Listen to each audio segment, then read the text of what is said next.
In this video, let's try to understand what you need to do when you want to implement a web page with the MVC framework. Because the MVC framework has a lot of moving parts, the approach that I suggest you to work with is what I call the controller, model, and view triangle. First of all, we want to handle the request with the controller's action method.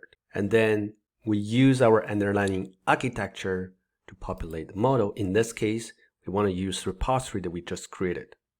And then we combine the model to the view, and then we work on the view, right? And the rest will be taken care of by MVC framework.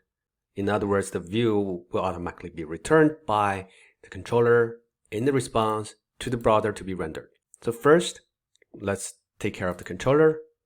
Then let's combine the model to the view, and then let's work on the view. Let's take a look at what we need to implement in this video.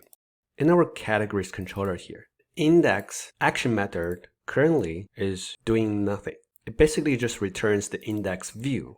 And then if we go to our index view for the categories, currently we just have two hard-coded categories. So let's use the category repository that we created in the last video to actually return some real data. Let's follow the approach of the controller, model, and view triangle. Therefore, first, we come to the controller. Because controller has already been implemented, so there's nothing else to do. Then we jump right into the second step, which is to load data and then populate the model. Here, in order to load the data, we can just say categories, right?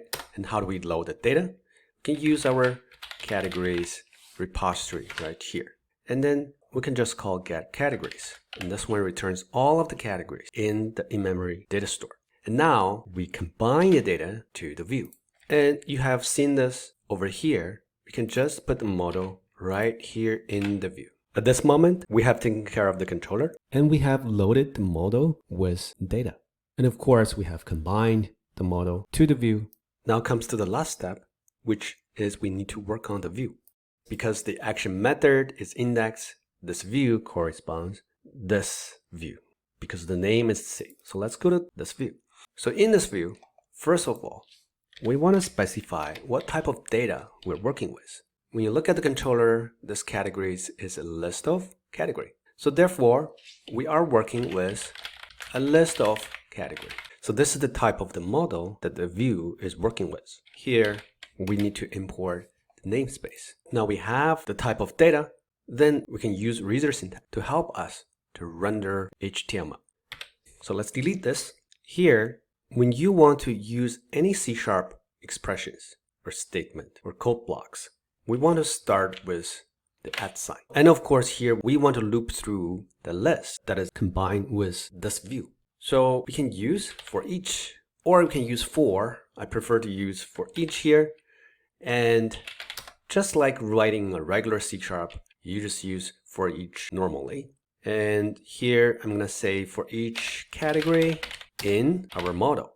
So this model represents the instance of this type of data. Right? And of course, this one corresponds to this particular object. So now I just simply want to display the name of the category. So I use li element. And then over here, because I have used HTML, the flow of C# has been broken. Here, I cannot just access the category. If I do this, this is not considered as C# expression anymore.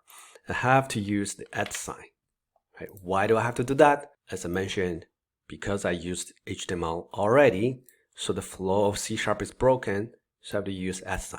Here, I just want to show the name of the category for now. All right, let's run our application and see whether this works or not. We're looking at our home page, and let's go to categories. Now you can see beverage, bakery, and meat.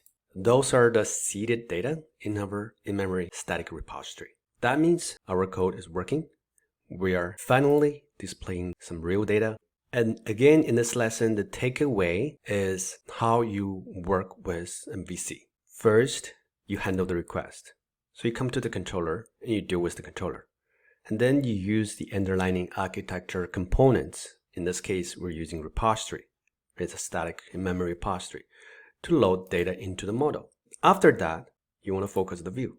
So you come to the view, specify the type of the data that you want to bind to the view or combine to the view, and then you work with reader syntax to manipulate HTML. That's everything I want to cover in this video. Now I'll see you in the next one.